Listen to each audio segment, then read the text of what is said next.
And Amy, speaking of your money, Democrat state legislators want your money, and they should get it before anybody else who's owed money from the state of Illinois gets it because they're more important than you. Don't believe me? Listen to State Senator Kim Lightford from West Central Cook County, Maywood area. Listen to her words on the Senate floor. Final words for the comptroller. I know this is something that many of us think is taboo, we shouldn't say, but as legislators, we should get paid for the work that we do. And I think it's wrong for our income to be held for months and months and months, which is another game that's being played. So I hope the work that we're doing today would allow us an opportunity to continue to take care of our own homes. And I'm hoping the comptroller will decide and recognize that we're not vendors, that we're actually employees of this body, and we deserve to be paid. Yeah, they're not vendors. They're the criminals at the top of the pyramid here, and they should get their money before social service providers, before businesses that have provided goods or services to the state and have gone months, how about years, without full payment from the state. $10 billion, approaching $10 billion in unpaid bills. But Kim Lightford says we want what we want when we want it. We shouldn't be in line just like the rabble. We should get our money first. That was followed up by State Representative Bob Martwick. Oh, what did he say? Another Democrat from Norridge. Norridge. Over by there. Dose. Yeah. The jewels. So nobody does a Martwick impersonation like you. Thank you very much. He accused Comptroller Leslie Munger of extortion and corruption for putting legislators in the queue just like anybody else in terms of state vendors or not. You know, these are the people that have Illinois with the worst credit rating of any state in the nation, with $212 billion in debt and $30 billion in assets. And Kim Lightford thinks it's the comptroller with no money playing games rather than the games she and her ilk have played for generations. And what they do is they always blame the Republicans, too. They do.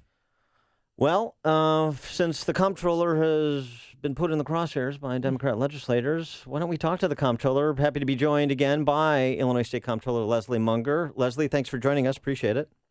Good morning, Dan. Good morning, Amy. Thanks for having me on this morning. So you've been accused of all kinds of high crimes and misdemeanors against the good legislators in the General Assembly. What do you say to that? Oh, how about that? It's really stunning to hear a lot of the comments that are coming out. And I'll say, you know, I've been battered by both sides of the aisle on this. But to be honest, I just feel like this is fundamental fairness. This is not extortion. It's not right for those of us who are elected to serve the people of Illinois to be paid before, really prioritized over our schools, our hospitals, social service nonprofit organizations serving people most in need, who have been waiting at this point now over a year for payment because we ran last year without a budget. We have doctors who serve predominantly state employees, some of whom are risking losing their practices because we haven't paid them in a couple of years. So it really speaks of a certain level of tone deafness, I think, on part of the legislature. So how soon do you think until they get paid? I mean, you do have one state rep who's now an Uber driver. Oh, yeah, real sad story. Real sad, the sacrifice he has to make. Representative Andrade, who voted against Uber as a state legislator, but now is enjoying the benefits of entrepreneurial capitalism. Another great story there from a Democrat legislator.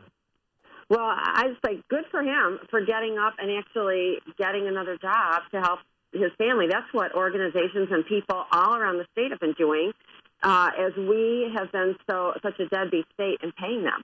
To your question, Amy, the May paychecks, well, really what I did is you hear a lot about extortion and not paying the legislatures. We are paying the legislators. We're paying all the elected officials. And I'm to say my paycheck is in there, too. I just put those bills, those paychecks in line with all the other state bills. So everything is on the same delay that the rest of the state bills are. We are currently expected to be paying bills from the end of May, which is when the next May payroll check would come up, sometime in the next couple of weeks. The June payroll payment and end of June bills will be paid probably in October, is what we're estimating at this point. And we're looking, because of lower revenue period that we're coming into for the state, probably paying July bills and payroll for the elected officials, not till after the first of the year. So as we move into the fall, the delays are going to grow. Well, and I mean, the sad sack story of poor State Representative Jaime Andrade. This is supposed to be a part-time job, being a state legislator. Oh, by the way, number one, and number two, it kind of highlights that so many of these state legislators are not qualified to do anything other than be a state legislator, which is part of our political culture problem in this state. But I think it's important to note, Leslie, that this is not kind of playing games or just kind of artificially withholding payment by fiat. It's because you don't have any money. That's exactly right. And we have currently in my office $8.1 billion of bills we have no money to pay on, nearly 55,000 invoices, bills, sitting there piled up waiting for payment. And we're not here because of 1 year without a budget. This is not a quid pro quo, pass a budget and I'll start paying you on time situation. This is a fact that we're out of money in the state. I have said it all year, and it didn't happen in 1 year. This is really decades and since early 2000s, spending money we did not have, passing budgets that were fundamentally unbalanced, year after year, have left us really with a very difficult cash management situation. And so, when for many months, I was prioritizing the payment of the legislature and the elected officials because I have to operate under a law passed by the General Assembly back in 2013 that they would get paid even in the absence of a budget. And I was following that law, but it's getting harder and harder to explain why we're all getting paid to all these nonprofits and organizations all around the state that were waiting months, if not, get even longer. And I really started thinking it's just wrong. It's wrong that we're getting paid and everyone else is not.